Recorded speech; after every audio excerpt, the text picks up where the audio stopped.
just the update dito sa terrace. Umanti na yung mga pananim ko and nalipat ko na yung mga mustasa dito kasi natanggalan na dito ng okra.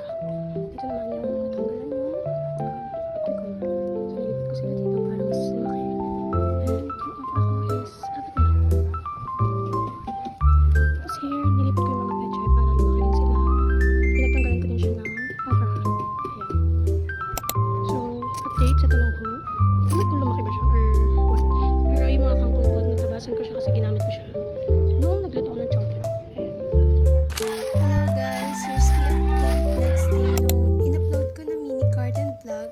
And today, maglilipat naman tayo ng mga okra. Bali, 4 yung dinala ko. And may mga stem din ako ng kamote na itatanim. So, dito naman, naghuhukay ako ng bagong pagpupwestuhan para sa mga okra.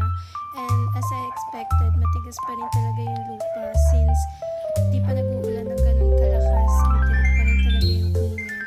Kaya kung makikita nyo ako, hirap talaga ako sa paghuhukay ng lupa kasi sobrang tigas niya.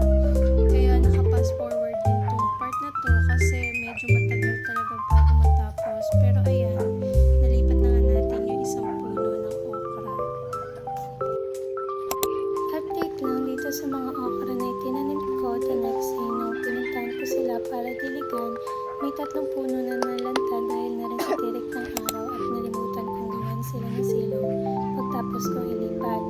And kung mapapansin nyo, sa mga pinagpwestuhan ko sa kanila ay sentro talaga ng init and may ilan na rin na mga nalanta.